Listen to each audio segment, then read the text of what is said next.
अपना घर real life story in Hindi best motivation story in Hindi.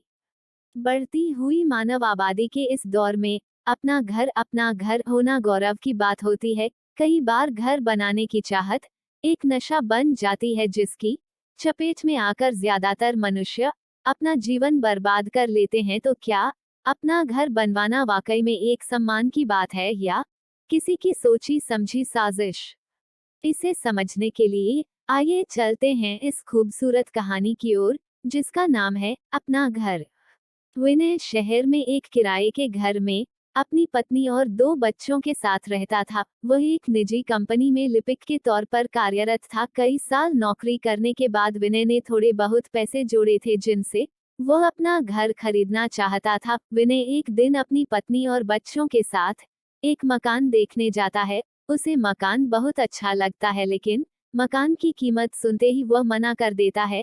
दरअसल मकान की कीमत उसकी हैसियत से दोगुनी थी लेकिन फिर भी उसकी पत्नी ने उसकी हिम्मत बढ़ाते हुए उसे यही मकान लेने को कहा। विनय अपनी पत्नी और बच्चों की खुशी के लिए बैंक ऋण लेकर वही घर खरीद लेता है। घर खरीदते ही विनय की हैसियत उसके परिवार और समाज में बढ़ जाती है। धीरे धीरे विनय को अपने घर का घमंड होने लगा और अब वह अकड़कर चलना सीख गया था। लेकिन कुछ ही महीनों के अंदर विनय की खुशी गम में बदलने लगी। ब्याज पर लिए गए ऋण की वजह से विनय की आधी वेतन कट जाती थी। शुरू में तो विनय को इसका कोई फर्क नहीं पड़ा लेकिन जैसे ही खर्चे बढ़ने लगे तो उसे अपनी आर्थिक स्थिति की चिंता सताने लगी। फिर भी विनय जोड़ तोड़ करके अपना घर चला ही रहा था। लेकिन एक दिन अचानक विनय के छोटे बेटे की तबीयत खराब हो जाती है जिससे वह डर जाता है और अपने बेटे को लेकर अस्पताल भागता है। अस्पताल में इलाज के दौरान पता चलता है कि बच्चे को कैंसर है और उसका ऑपरेशन करना बहुत जरूरी है, नहीं तो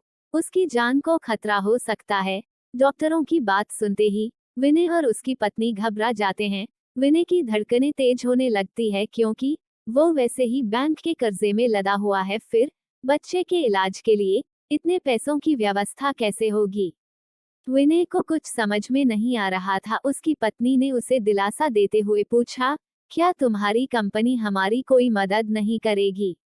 विनय ने कहा, हम पहले ही कर्ज ले चुके हैं, बैंक हमें दोबारा कर्ज नहीं देगा। इतना कहकर विनय अपने कुछ दोस्तों और रिश्तेदारों के पास मदद के लिए पहुंचता है लेकिन वहां भी उसे निराशा ही हाथ लगती है। विनय बुरी तरह टूट चुका था। उसे समझ में ही नहीं आ रहा था कि वो क्या करे कि सारी मुसीबतों से उसका पीछा छूट जाए। रास्ते में चलते हुए अचानक उसे प्यास लगती है। तभी उसकी नजर एक विदेशी परिवार पर पड़ती है जिसमें पति पत्नी और उनका एक बेटा साइकिल से यात्रा कर रहे थे। वो उन्हें हाथ देकर रुकने को कहता है।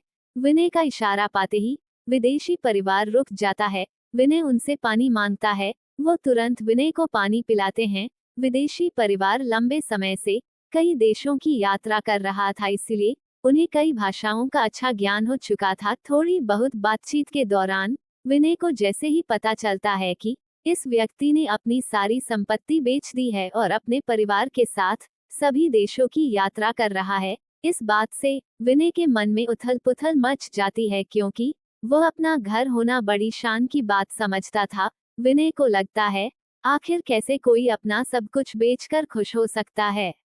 विनय के चेहरे के हाव भाव देखकर विदेशी व्यक्ति को उसके दिमाग में चल रही उलझन साफ नजर आने लगी। विनय के विचलित मन को शांत करने के लिए उस व्यक्ति ने विनय से कहा, मेरा मानना है कि पूरी दुनिया ही मेरा घर है। फिर किसी एक कोने पर अपना अधिकार जताकर मैं इतना बड़ी पृथ्वी को पराया कैसे कर दूं? आज मैं पूरी दुनिया के किसी भी कोने में बिना चिंता के रह सकता हूँ लेकिन यदि मेरा अपना मकान होता तो शायद मुझे उसकी देख रेख के लिए ज्यादा परेशान होना पड़ता। तभी विनय ने उन्हें रोकते हुए कहा, तो क्या हम अपना घर ही ना बनाएं? तभी उस व्यक्ति ने कहा, घर तो पशु पक्षी भी बनाते हैं लेकिन उस पर पूरी जिंदगी निर्भर नहीं रहते क्योंकि हर जीव की आजादी ही उनका परम लक्ष्य है। फिर फिजूल का बंधन पालकर जीवन क्यों जिया जाए? इस दुनिया का कोई भी साधन तब तक तुम्हारे लिए उचित है जब तक तुम उसका इस्तेमाल करते हो, लेकिन जब तुम उस साधन के अनुरूप इस्तेमाल होने लगो, उसकी देख रेख करने की जिम्मेदारी स्वीकार कर लो तो तुम्हें जीवन का महत्व कैसे पता चलेगा? विनय बड़े गौर से विदेशी की बातें सुन रहा था। अचानक उनकी बातों से प्रभावित होते हुए उसने पूछा, तो ऐसी परिस्थिति में हमें क्या चुनना चाहिए? विदेशी ने मुस्कुराते हुए कहा, वह सब कुछ छोड़ देना चाहिए जिसकी कीमत चुकाने में सारी जिंदगी गुलाम रहकर गुजारनी पड़े, नहीं तो तुम्हारी जिंदगी बोझ बन जाएगी और दुनिया की गुलामी में तुम्हारा वास्तविक अस्तित्व ही मिट जाएगा। विनय उस व्यक्ति की बातें पूरी तरह समझ पाने में असमर्थ था, इसलिए वह अपनी जिंदगी की समस्या उन्हें बताने लगता है। वो तुरंत उसे कहते हैं, तुम्हें अपना घर बेच देना चाहिए। उसकी बात सुनते ही विनय नाराज हो जाता है और कहता है, मेरे घर से मेरी भावनाएं जुड़ी है, मेरी पत्नी और बच्चों का वक्त वहां गुजरा है, फिर वो घर मैं कैसे छोड़ सकता हूँ? तभी उन्होंने मुस्कुराते हुए कहा, जैसे एक दिन तुम ये दुनिया छोड़कर जाओगे। इस बात से विनय का मुंह बंद हो जाता है। विदेशी व्यक्ति अपनी बात आगे रखते हुए कहते हैं, तुम्हें समझना होगा कि दुनिया की अर्थव्यवस्था चलाने के लिए सामाजिक सोच को बदलना बहुत जरूरी होता है और इसी योजना के तहत बैंक जैसी बड़ी बड़ी संस्थाओं के द्वारा मीडिया के माध्यम से हमारे दिमाग में ये भावना डाली गई है कि अपना घर होना सम्मान की बात है और हमें मानसिक तौर पर इसी बात को सत्य मान रखा है, जिससे तुम्हारी जिंदगी में खुशियां आई हो या नहीं, लेकिन बैंकों ने कर्ज के माध्यम से तुम्हें अपना गुलाम जरूर बना लिया है। बस फिर क्या था? विनय को एहसास होता है कि घर ही उसके मुसीबत की जड़ है। अगर वह इतने कर्ज में नहीं दबा होता तो अपने बेटे का इलाज करवाना कौन सी बड़ी बात थी? विनय ने वापस आते ही अपना घर बेच दिया और अपने बेटे का इलाज करवाने के बाद फिर से किराए के घर में रहने लगा। इस घटना ने विनय को सिखा दिया था कि साधन सफर करने के लिए होते हैं, मंजिल बनाने के लिए नहीं। और इसी के साथ यह कहानी खत्म हो जाती है।